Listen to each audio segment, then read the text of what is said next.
Hello and welcome back to PharmaApex Tutorial. Today we are going to discuss another chapter of Pharmaceutics 1, which is powder.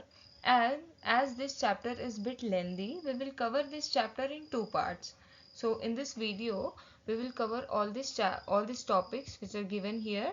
And before we start, I request you to please like the video and do subscribe to my channel. So let's start with the chapter. So let's discuss the definition of powders. That is, a powder is a homogeneous mixture of more or less finely divided particles or material in a dry form. It is a solid dosage form or medicament which are meant for internal and external uses. They are present in crystalline and amorphous form.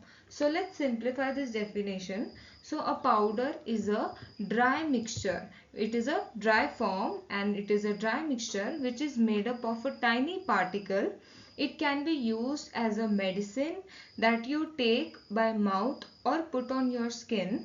So powder can have particles that are organized like crystalline and amorphous form. So in this definition some words are important, such as it is in homogeneous mixture, and it is in dry form, and it is a solid dosage form, it is used for internal and external uses, and it is present in crystalline and amorphous form. Now we'll discuss the advantage and disadvantage of powder. First we'll discuss advantage, then we'll discuss the disadvantage of powder. Here I have just enlisted the advantage and disadvantage.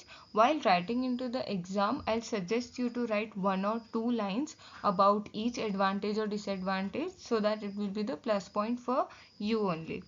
So let's start. First is usage efficiency. Powder is easy to use and measure. So powder is easily measurable and it is used properly and easily. Next is easy consumption. So powder can be easily mixed with liquid or other substances for consumption. In case of small children, it can be useful. Next is feasibility. It's practical and can be used in various applications. Like powder is used in various parts of the body, so it's feasible to use. Next is effectiveness. Powder form often work effectively on their intended purpose. So they are more properly used and more effectively used. Next is economical. So why we have said powder as an economical? Because powder is usually more cheaper than other forms, like if we say liquid or capsule, compared to these dosage form, powder is more cheaper. Next is stability. Powders are generally stable and have a longer shelf life. So next is moisture absorption. Powders can absorb moisture well, which can be beneficial in certain applications. Next are disadvantages. So unpleasant taste. Powders often don't taste good on their own, so this can be proved as disadvantage for small children or elderly patients. Next is easy deterioration. So powders can go bad or lose effectiveness if not stored properly. So storage of powder should be very proper, otherwise they can lose their property. Next is inconvenience in transportation. So powders can be messy and difficult to transport without spilling. Next is dose inaccuracy.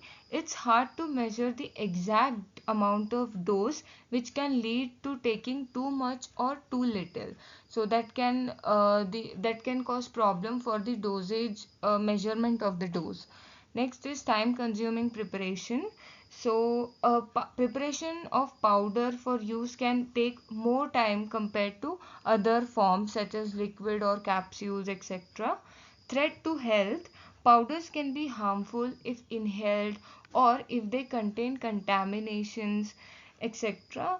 Next is risk of explosion. So some of the powders can be flammable or explosive if not handled properly.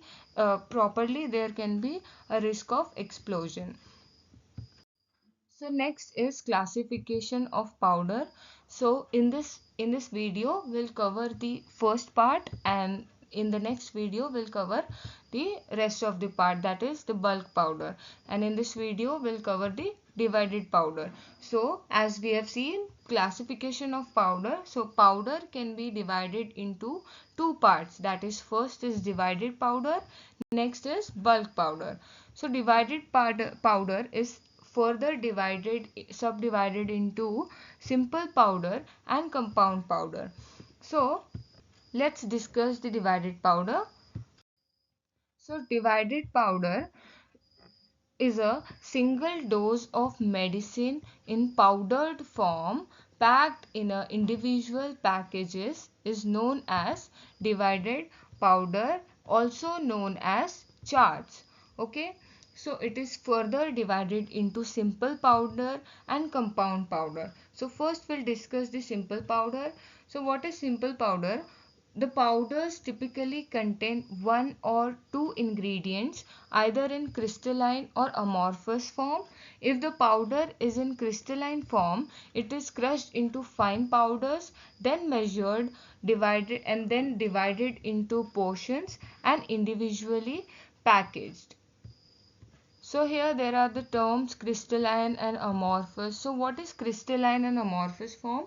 So crystalline form is the molecules which are arranged in an order and structured manner are called as crystalline powder, and the amorphous form is molecules when molecules are arranged in a random or unstructured manner, that time it is known as amorphous form.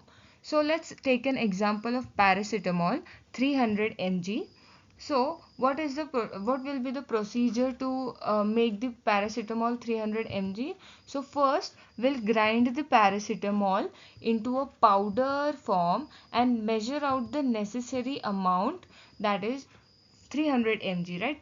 We want to make the 300 mg of paracetamol. So we'll weigh 300 mg of paracetamol of each powder and wrap each portion in separate form of packets because it is in simple powder. Okay, so next is compound powder. So what is compound powder? Compound powder refers to a formulation that consists of multiple ingredient. There in the simple powder we have seen that only one or two ingredients were present. Here there are multiple ingredients mixed together to achieve a specific therapeutic effect or to facilitate administration. So we'll see the example here. First we have taken aspirin, that is 300 mg, and next we have taken caffeine, that is 200 mg. So here we want to make the mixture of 500 mg. So we have measured this in a proper amount. So what will be the procedure to make the 500 mg of this mixture? So first we'll accurately weigh each powder and then we'll combine them in the ascending order, okay, for their weights. Next, measure out the 500 mg of mixed powder of each dose and then we'll wrap each dose individually in a powder paper. Okay, so here we are done with the divided powder, and in the next video we'll cover next half of this chapter, that is the bulk powders and all. If you have not watched the previous lectures, do watch it. I have given all the links in the of previous lecture in the description box. So thank you so much for watching. If you enjoyed this video, don't forget to like and subscribe for more content. In the next video we will start the next part, and till then keep watching and keep learning. Bye bye.